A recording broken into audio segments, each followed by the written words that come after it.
Yes, Vendila, you may start. We are live on YouTube.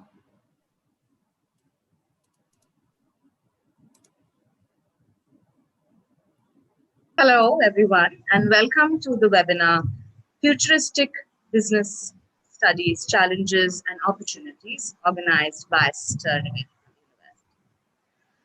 The pandemic has given us a clear signal that business modules all over the world will undergo a certain amount of change. Enterprise and businesses will need to imbibe that change to stay afloat. Simultaneously, academics, business, and management studies will also need to undergo transformation to accommodate the new normal. Today, we get to discuss all of this. Along with discussing about the course and the progress of business and management studies that will take place in the aftermath of the pandemic, we will also discuss opportunities and challenges for the business managers in the new normal. What challenges are to be expected and how to handle those challenges, tackling the business front as managers. For our speaker today, we have a very special guest. We have Mr. Kullan Kaur, co-founder and director Incube Innovators, which incubates innovation, inclusive initiatives. Mr. Kaur firmly believes that innovation and effective utilization of technology can lead to equitable, inclusive, and sustainable growth for the society at large.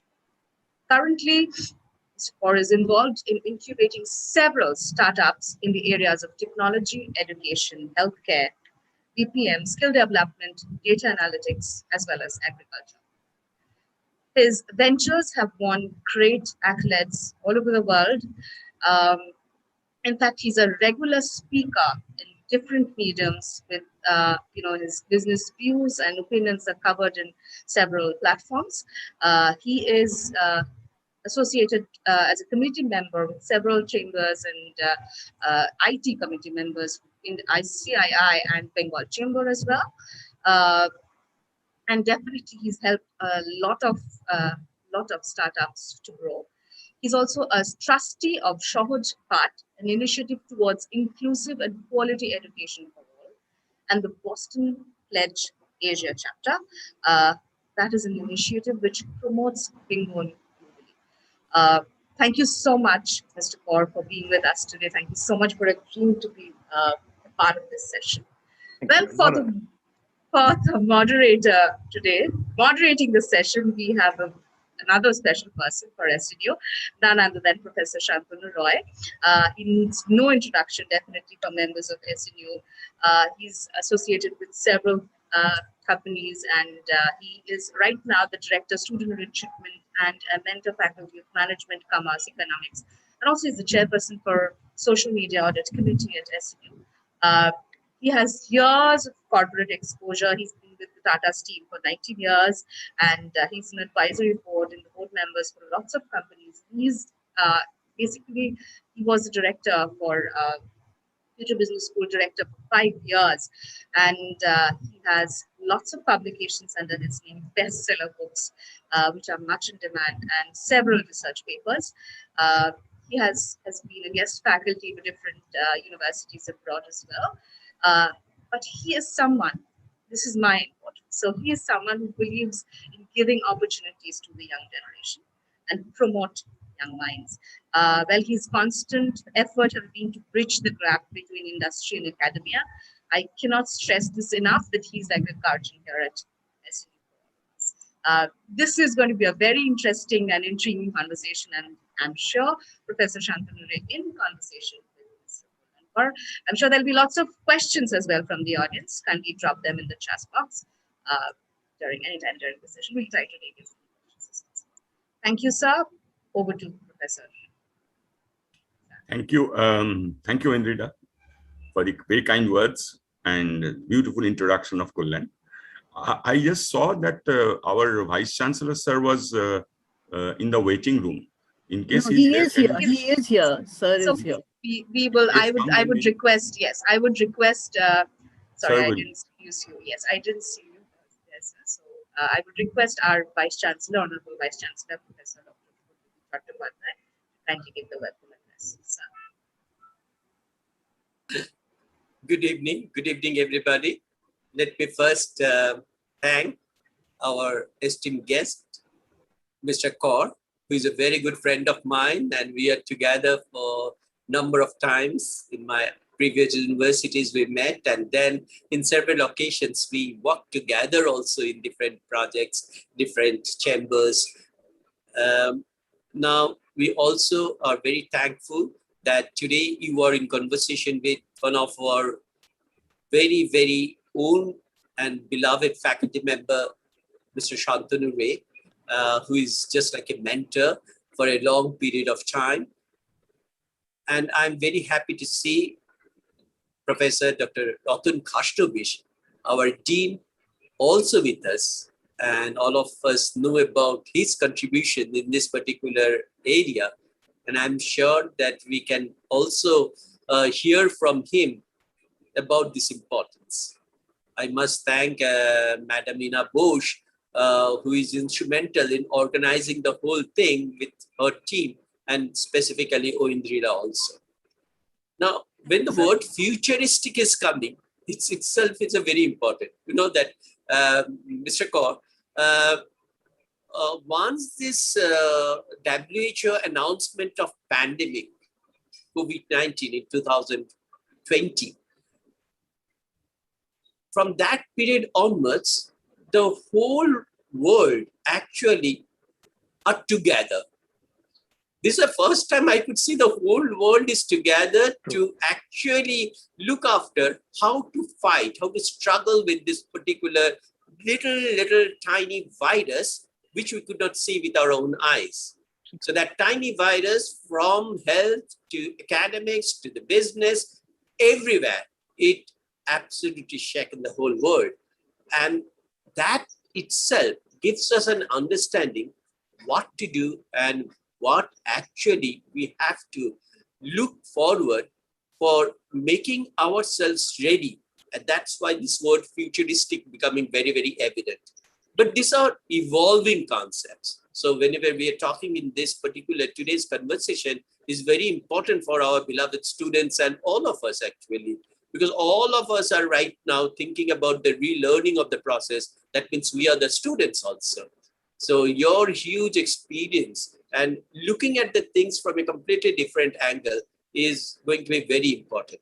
But I remember, Dr. Kaur, when we met before pandemic, we are actually looking forward to this type of things. We are looking forward to the digitalization. We're looking forward to the new definition of business.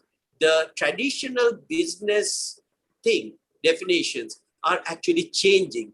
But our mindset is not helping us to change this. Absolutely. And because of that, I think the COVID-19 really helped us to learn and also to unlearn the things which actually, for which we are hesitant to accept the new things. Absolutely. The hesitancy is gone. Now we have to accept. There is no other alternative. Absolutely. And I'm sure Mr. Kaur is going to elaborate during his discussion with Mr. Ray, who is, I think, is one of the icon of these traditional industries. He is associated with so many industries, and he actually was very instrumental in giving us a lot of idea about those things. So traditional versus the future, these two, I'm sure, going to make today's conversation a really successful one. Thank you. Thank you, everybody who are with us as participants. Namaskar. Thank you, sir. That was wonderful. Thank you very much, sir, for your wonderful, wonderful words. Thank you. Wonderful. Thank you, sir. I would now request our director of the School of Social Sciences, Management, Commerce, Sociology, and all that, a very respected kind of a mentor to me also, Professor Dr. Ratan Khashnovish, who needs really no introductions because he has been a very eminent economist, and we kind of grew up reading, not grew up, we read his wonderful pieces on economics, and also he was the head of the Faculty of Business Management of Calcutta University for a very long time. So, Professor R.K. sir, where is R.K. sir? Professor Rai? Yes, sir. Sir, please, your Thank opening you. words. Thank you for a very generous introduction. Actually, I was there and I was keenly listening the words of our beloved Vice Chancellor, Professor Dhubajyoti Chattopadhyay. The historical perspective that Professor Chattopadhyay has actually placed or opened up in this forum for discussion has to be noted very carefully. We had a pandemic in 2018 to 2021, the Spanish flu pandemic, that could not change the world. 1980, I'm sorry, 1918 too. That actually, and before that, we had another pandemic in the Europe, the plague pandemic.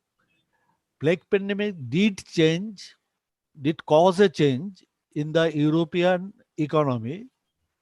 Its impact had been there very much for 2 or 3 centuries which came up. Particularly the agrarian economy changed a lot due to that plague pandemic. But the pandemic of 1918 to 2021, that could not have much impact on daily life of the society.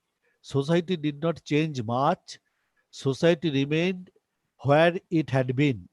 But this pandemic, the pandemic of 2020-21, which we find in that, has actually brought a lot of change in our life, and new normal is going to stay.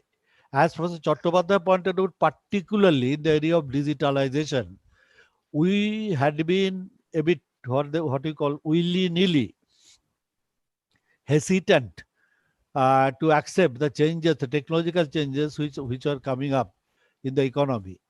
But this pandemic had forced us to learn how to live under the new situation, which actually is based on digitalization of the things. Pandemic also taught us how to keep the market economy open without going to the shops. The device had been there before the pandemic. The online shopping, the development of long logistic hubs and all that, supply chain management, all these had been there before the pandemic. But the pandemic forced us to learn to live with this kind of changes which the technology was bringing. Now, with these changes, I am sure our academic world will also change. It shall have to take in consideration that things are changing. For example, we shall have to accept the blended mode for the education. Definitely, no doubt in it. For example, we shall have to open up new areas of learning where digitalization, in fact, would be the run of the mill situation. We shall have to open up, we shall have to live with a situation where physical distancing is maintained, and maintaining the physical distance and keeping the business alive. This could become new challenge in the new areas which Professor we Khashnavish, at sir, much. Professor And I would Khashnavish, say, sir, with your kind permission, may I just tell you that we have to finish exactly at 5:30. I'll take one more minute. Yes, sir. Yes, sir. Sure. Sorry, sir. You And can this again. actually has an impact in our syllabus also.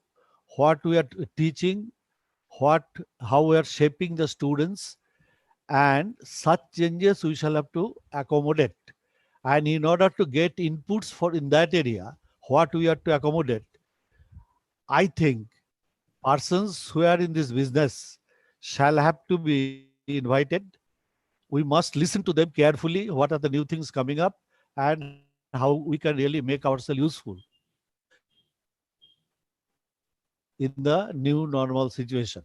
For this, I think the speaker here, Mr. Kollankar, could be a good induction in the sense that he will tell us what challenges we are facing, and then there will be an interaction, as I understand, in which Professor Shantunata will also speak. So with these words, I would welcome Mr. Kaur for a deliberation, which will be followed by a discussion, and possibly some questions in the chat box that will also be taken up. So, Professor Rai, we can go for having this one. Thank you, sir. Sir, thank you for your very, very relevant and very, very, what shall I say, very, very apt introduction and setting the tone for this discussion today. I would like to add about Kullan something. We have been friends for about 20 years. And I'm very proud to say that Kullan, like me, is also a chartered accountant, but he has gone one step further. He's a cost accountant also. Now, some of you know that I was among the first 10 in CA, but Kullan was also was an All India rank holder, but he's one up above me, because I remember when the option came for doing costing, I said, oh, Baba, there is an engineering paper I will never be able to pass. So another thing about Kullan is that his organization has been voted as the best, most preferred employer by NASSCOM continuously for 3 years, which to me is the biggest achievement of a leader, that he enables people, and that is Kullan.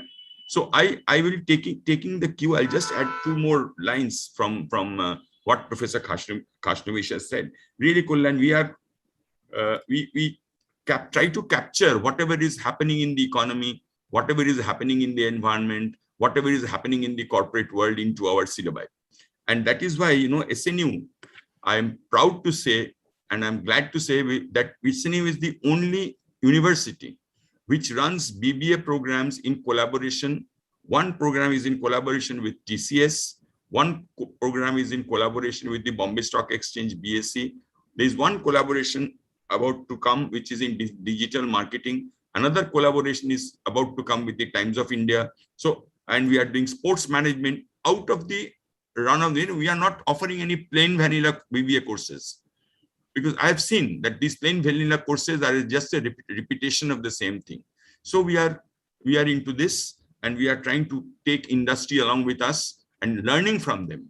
We are not the ones who believe that we should go to industry only for placing our students. We learn from the industry, and there also somebody like you will be able to help us in trying to capture your areas. So Kullan, I have given you about our university, about the proactive steps that we take in terms of putting industry on board. And I would now go to you and please request you to make your opening observations as to what you mean by futuristic business in the in this environment.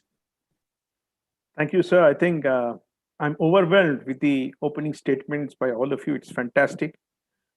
First of all, I'm not surprised the way SNU is planning and becoming futuristic in their education and imparting of knowledge. I think that's the right thing to do. All your planning are fantastic, and that's how we should progress.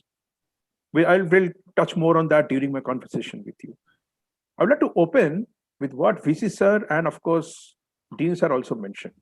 There were a lot of technology and digitalization even before the COVID, but there wasn't acceptance. And there was a hesitation in people's mind that whether it will work.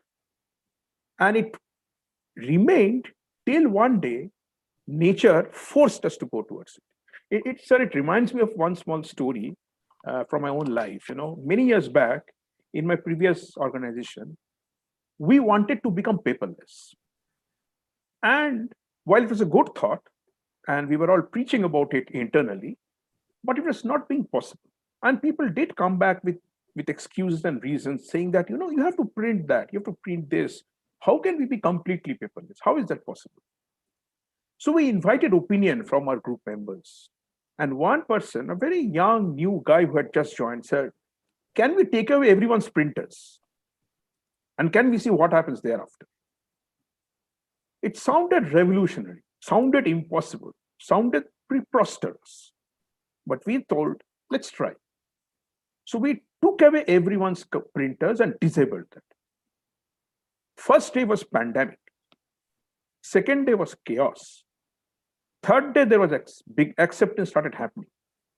In a week's time, we became literally completely paperless office.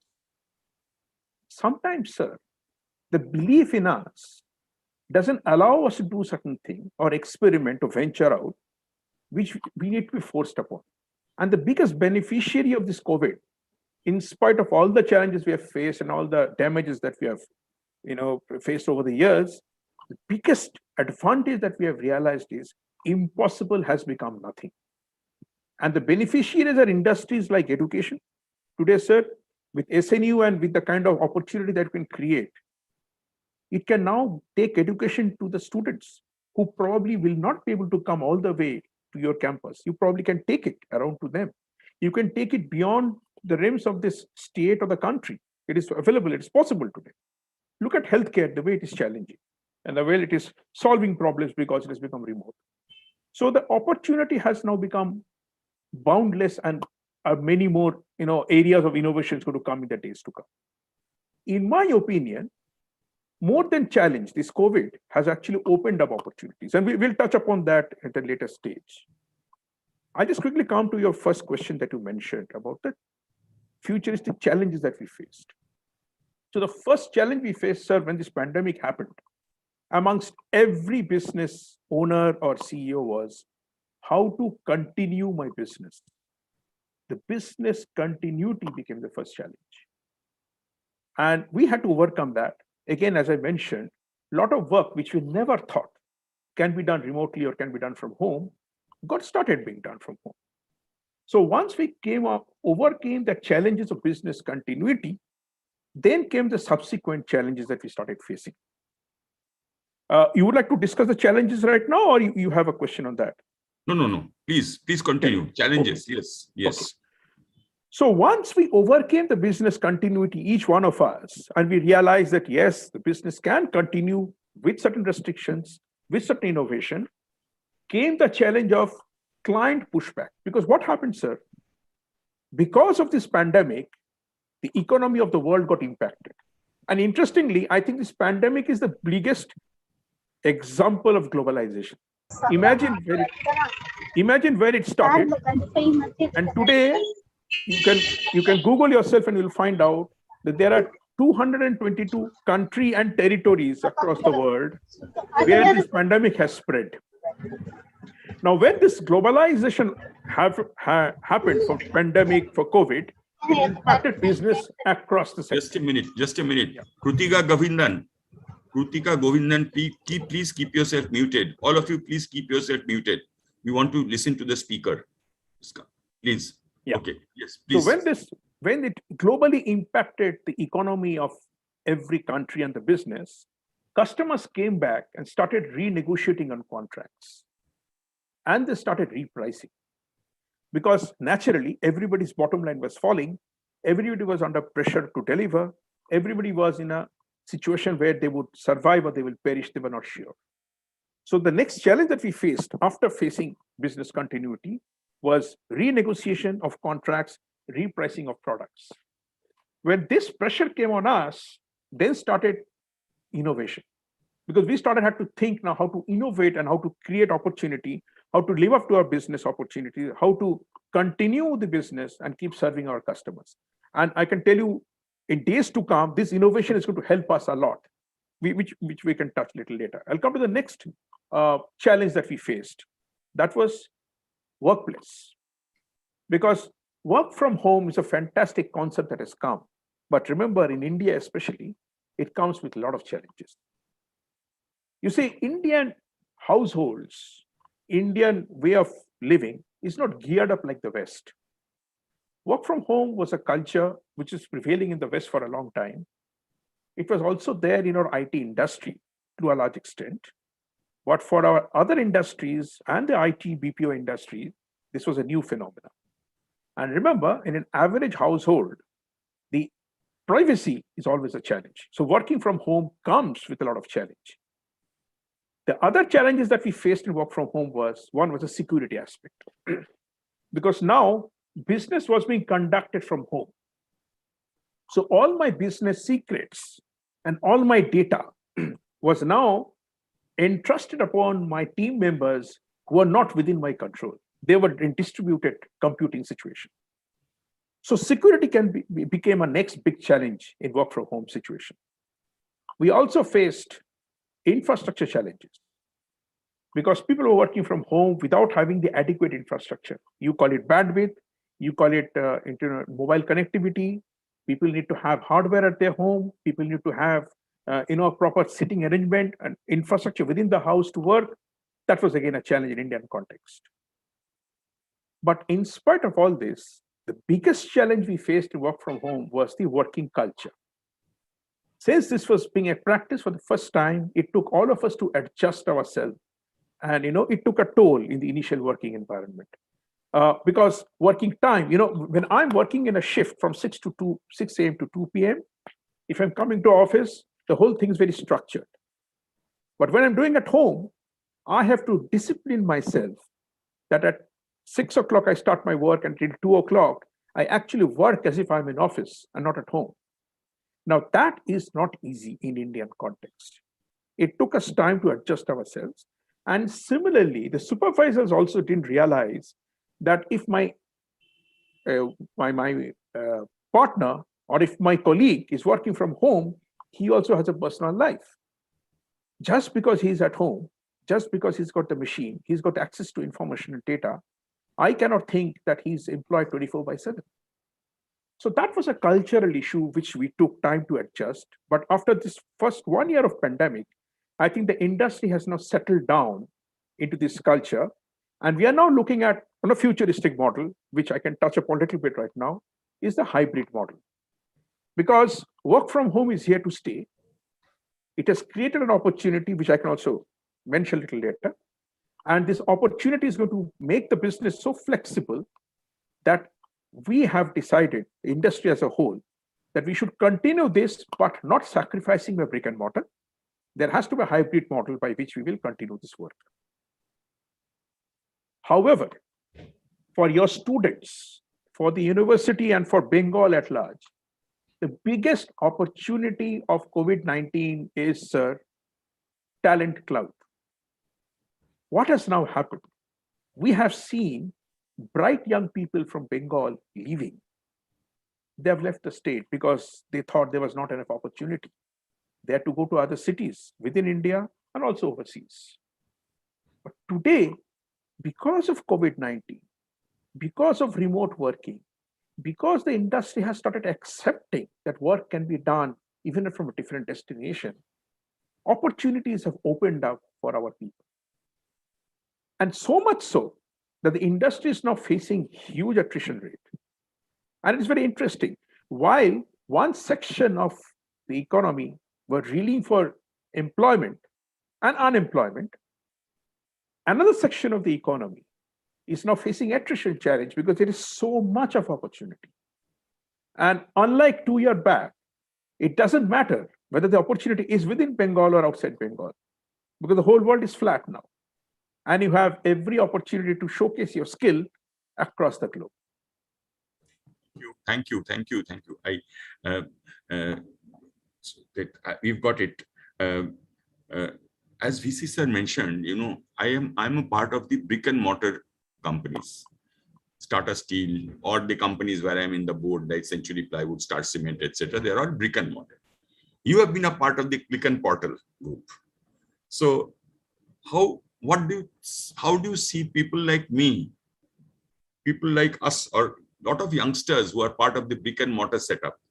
How will they adapt to this click and portal? They are all click and portal people, but it is a kind of a challenge because more and more, as you said, that work from home, and as you said, it will be a blended model. We in SNU also believe that it will be a blended model. We will have online and offline classes.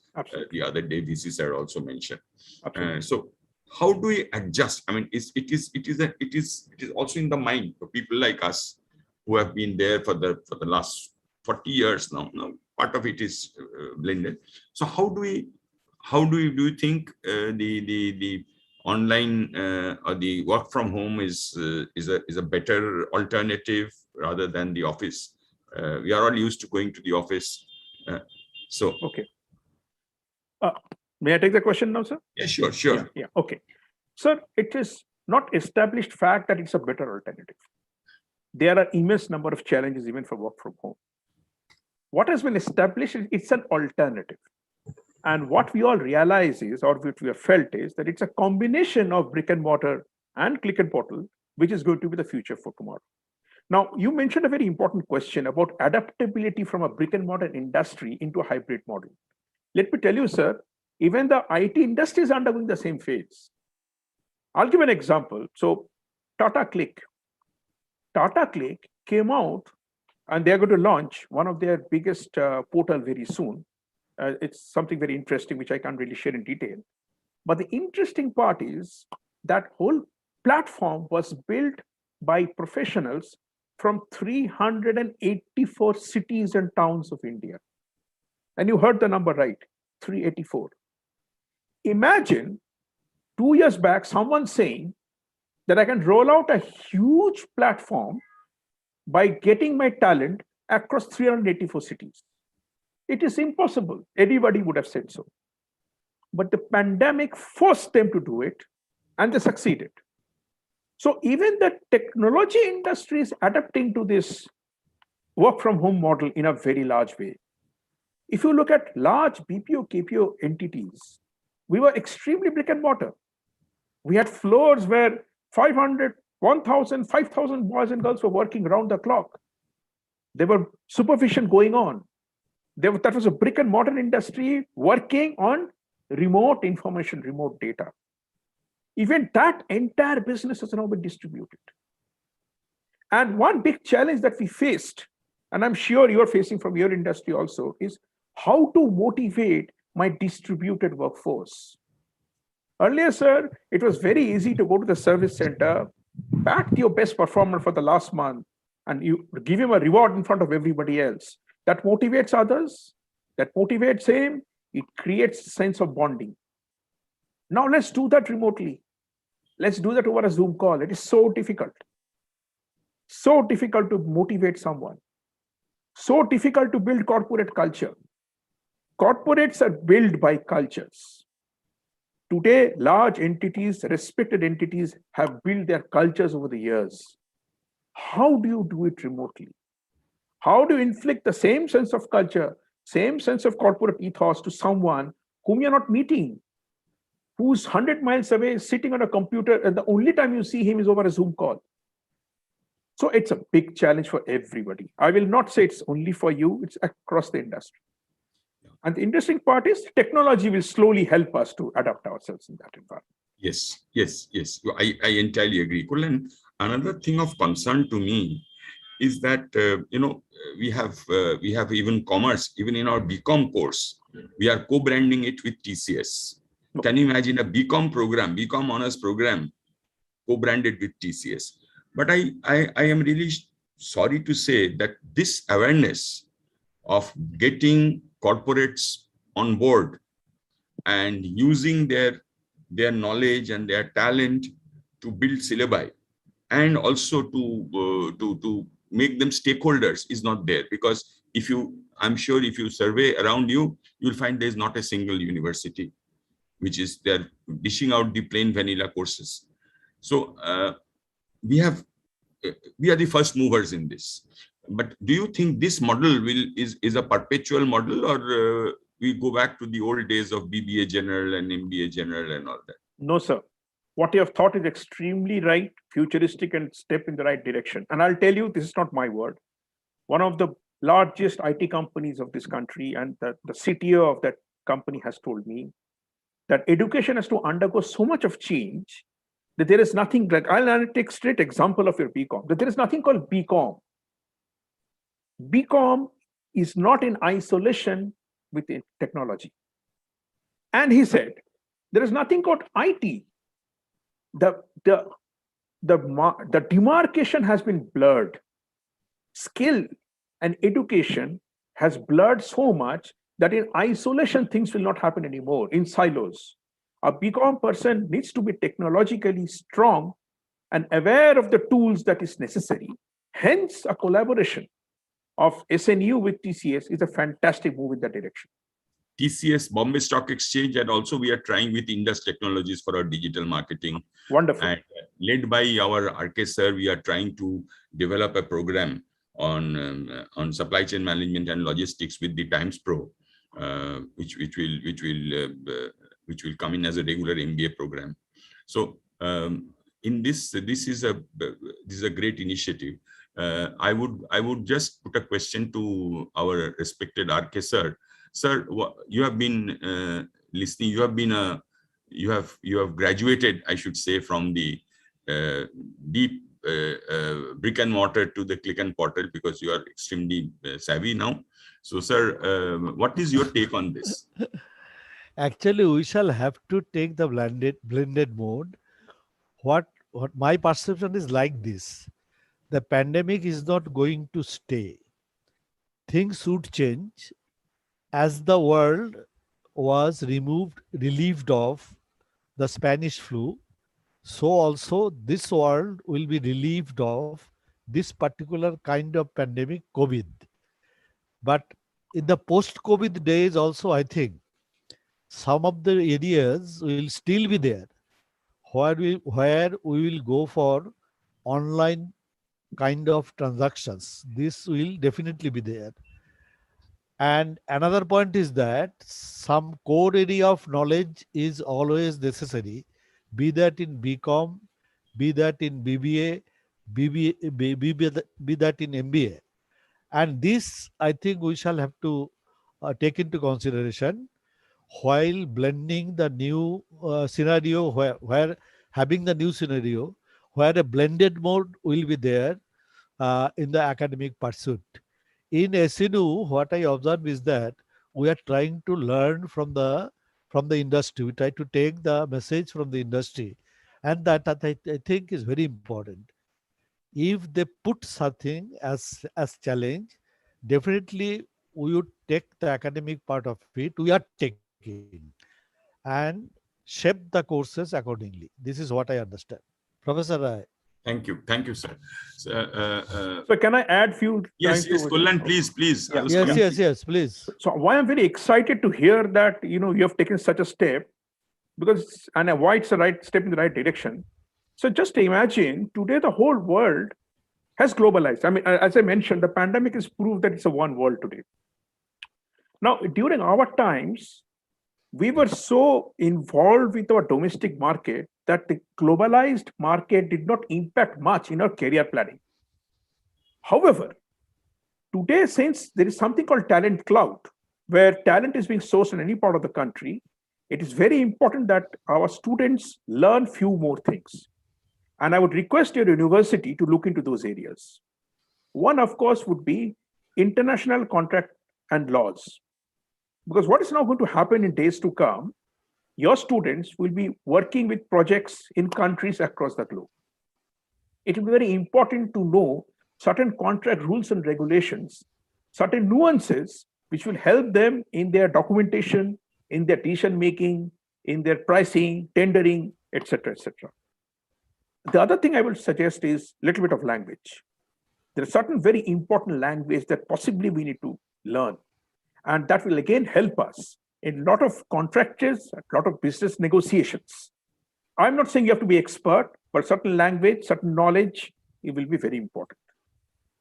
The other thing that I strongly believe, and you have as an industry have to impart, is the culture and the value system in doing international business. Unfortunately, sir, and I'm very sorry to admit this, we Indians are not held very highly vis-a-vis our honesty and integrity in a global scenario. There are many reasons behind it. One, of course, our legal system is slow. The other is there have been instances in the past where our clients, overseas customers and clients, they have a little hesitation in trusting us completely. Now, international business will thrive on trust. One of the reasons why we will not buy vaccines from one particular country is because we don't trust that country. And this is now going to happen more and more. Because the more we are virtual, the more is the importance of trust. Now, your students have to undergo certain value system, certain international culture, certain trust integrity courses, which should be part of their professional growth. I thought Sir I'll mention this. Yes, thank you, Yes, Kullan. We are doing exactly that. Business ethics and corporate values part Wonderful. of the syllabus. And one thing, Professor Rai, yes, sir. Professor Rai, we have a module on international business in our MBA course. Wonderful. One module on international business where Yes. the various aspects of international business are taken up for discussion. We have already included this thing in our syllabus. This So is you're clear. thinking of the right direction, sir. I'm so happy. Kullan, I will just add one Thank you thing. for this. Sir, I would also like to add one thing. You spoke of globalization. You see, this is students who are attending. This will be a part of your next semester, business policy and strategy, where globalization, Kullan, what you just briefly mentioned, the world is flat. This globalization will be taught on entire book of Thomas Friedman, The World is Flat. Oh, fantastic. And that fantastic. is, I don't teach globalization theory. I just teach Friedman. And they will have to do term papers on Thomas Friedman and read the book and present. So no other book on better book on Absolutely. globalization. I also agree. So we are Undoubtedly. trying to do And that. that We are is trying there to in our syllabus. differentiate. Yes, sir, we are coming towards the end. So is there, Kullan, will you take some questions? Can we leave it to our, yes, Sure. Ina, Indira, are you there? Are there Mr. any Kaur, questions? Shantinata, let me talk a bit here. Yes, please. Mr. Kaur, you'd be happy to know that SNU has a international language division. Wonderful. You guys have taught. Teach French, Yes. German, Spanish, Maybe Chinese. Japanese. Chinese. Oh, you have Chinese. Yes, yes. Fantastic. You have Mandarin and Japanese and Esperanto. Esperanto also. Very good. So you are actually thinking in the right direction. And all our students have to compulsorily take in one foreign language. That's Each fantastic. student, either UG or PG, they have to compulsorily take one foreign language. I think there's a right step. Thank you, Ina. I think thank you. That's a very useful addition. Yes, thank you. Moreover, Mr. Kaur, you'll also be happy to know that your and my chamber, Bengal chamber, we are in dialogues to start some sort of a short-term course to give working knowledge exposure for these foreign languages. So SNU and Bengal chamber might join hands very soon. Very good. That practical exposure will be very, very important.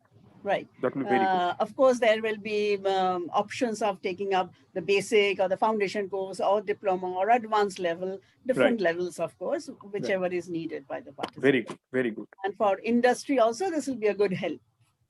Absolutely. It will be very good. Mr. Kaur, it was awesome listening to you after a long time. Thank you. Like me, you are also a Zaverian, Kullan. Yes, Remember, sir. we had French. We had French. Yes, and we did. I took French, and then I was conveniently forgot. Father Jordan said, Father Pilet's classes in the morning, and my God, I said, I just at least kept regretting why did I Sir, language is something a chorcha rakta hai, sir. But sir, I would like to make one last statement, and that statement is only for the young students who are all there in this call. Sir, I'm one of those. I highly respect this generation because this generation is far more socially responsible and conscious than we were. Whenever I sit through any startup ideas, the kind of thought they have and the way they are trying to solve this country's problem, or for the matter, global problem, is amazing. And they really they look into the details. They really go to the grassroots and try to solve problems. I'll just take one small example of the recent case that happened during the Euro 2020, where Ronaldo, in his press conference, removed some bottles of a very large multinational brand and showed the water bottle.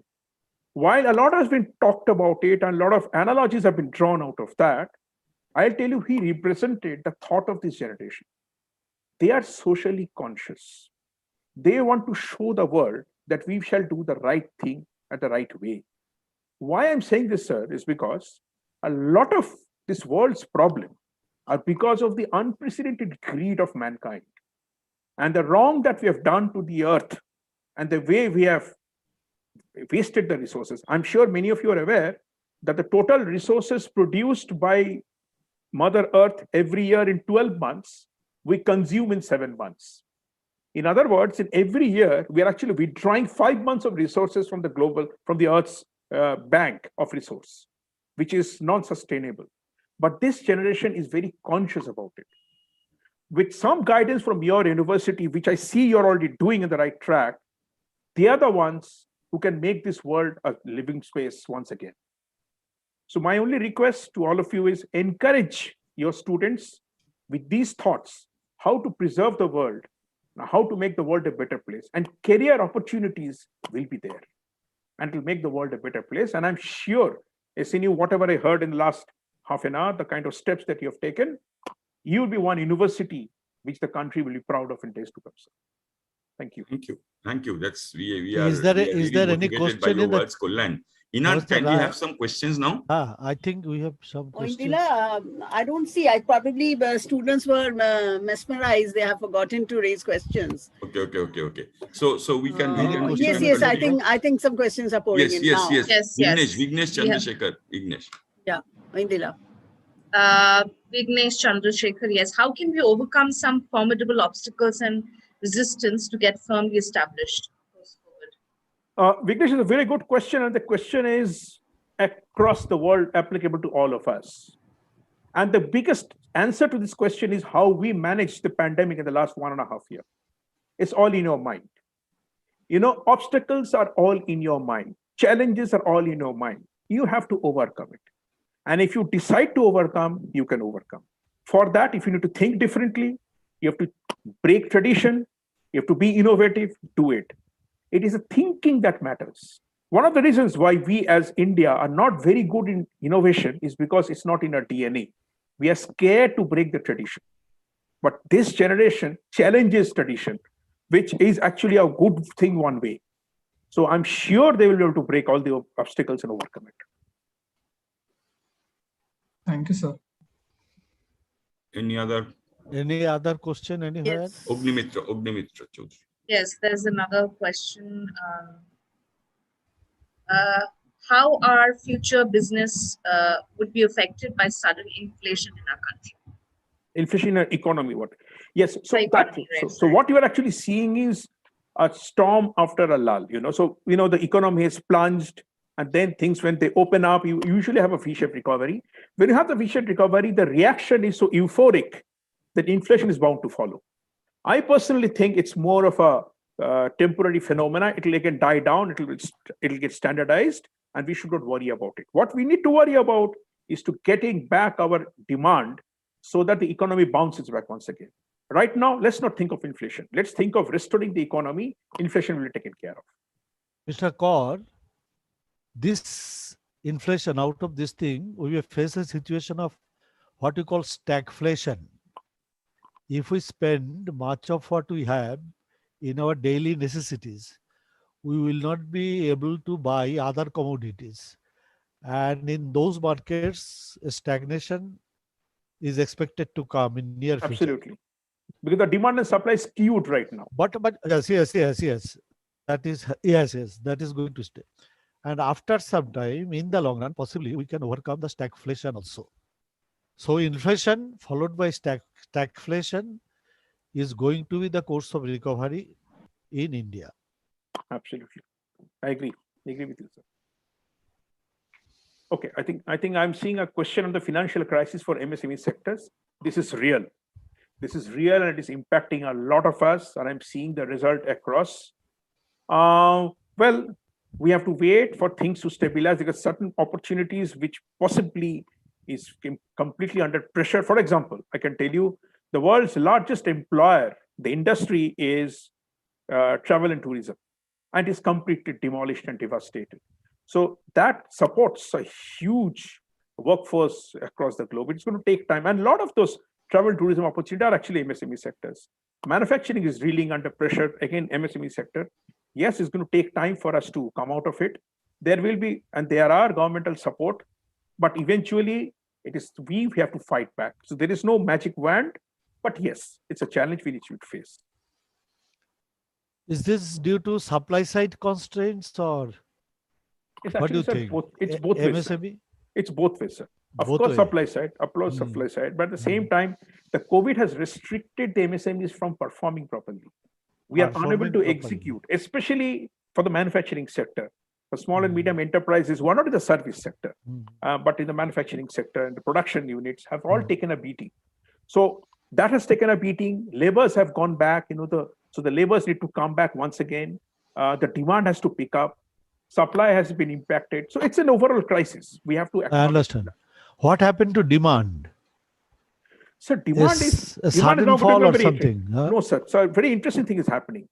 Because of the COVID and because of uncertainty in livelihood and employment and revenue, people are now becoming very choosy as far as their expenses are concerned. So now priority expenses are being prioritized. For example, my livelihood, things that I must need to survive, things that can be put off for a tomorrow's date, I'm postponing that expense. Now that creates an impact on the economy. Today, possibly, it is important for me to save some money in the account in case I fall sick for my healthcare. I need to buy things from the market to survive on a daily basis. My plan to buy a television or maybe a new suit can wait. And that is creating an impact on the economy. It's coming from uncertainty, worry, which again will solve with time. We have to give time. Has government anything to do? Sir, Professor Khashnavish. Yes. Sir, one small interruption. We have to finish exactly at 5:30. Now Can we have one question Yes. from Devraj Dotto, our HOD for the management discipline? Yes. He's asking, how will the students prepare themselves to walk in VUCA world? The uncertainty world. How will the students themselves to work in the uncertainty? Okay. So the first thing that the students have to acknowledge is it's a VUCA world. I think that is very important. And in this VUCA world, the acceptance of the VUCA world itself is the first preparation.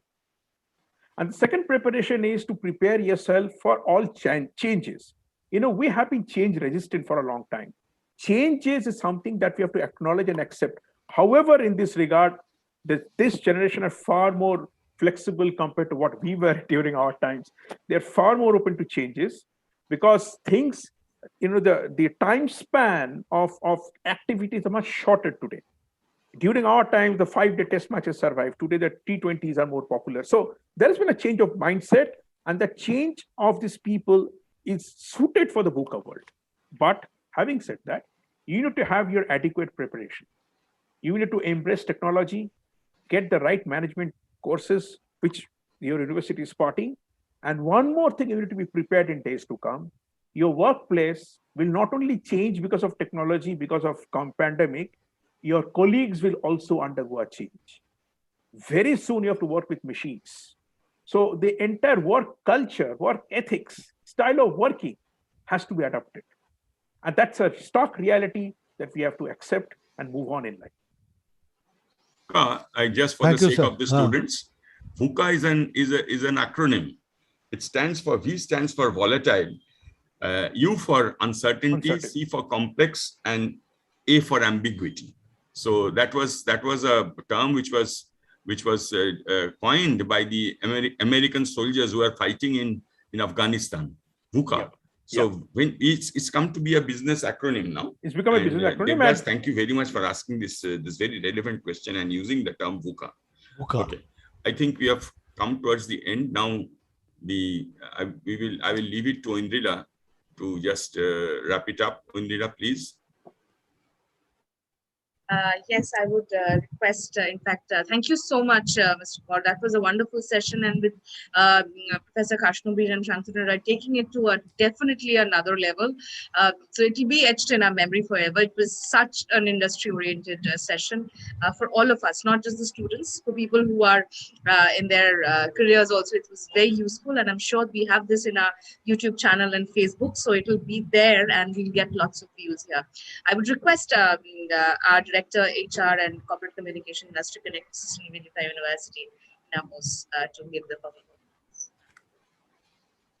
Thanks, Indrila. Mr. Kaur, I don't know how to thank you enough. We have been sharing many platforms together, starting from the neighborhood to the decade-old back. Things remind me, your talk reminds me of those days when we had thought, we spent hours thinking of ways and means of how to reach out to the economically weaker sections of the society, the children who are meritorious, how to give them a handheld device at least. Right. Now I feel how Futuristic that was. viewer. Yes, Right, yes. right, Now right. they really need this wherever they are located and Right. whichever economical class they belong to. Yes. Definitely, they need a device to continue with their education and Absolutely. their lives. Absolutely. Mr. Kaur, thank you so much. Industry Connect is my forte. Okay. And so more and more interaction with you, with the Certainly. students, with the faculty members would be appreciated. I will look forward to it. Certainly. Thank I you loved so it. much, Mr. Kaur. Thank you. Thank you. Thank you, Thank you. everyone. Thank you. Thank you, Veena. Thank you very much. Most Thank welcome. you. Most welcome, Shantanita. Thank you all.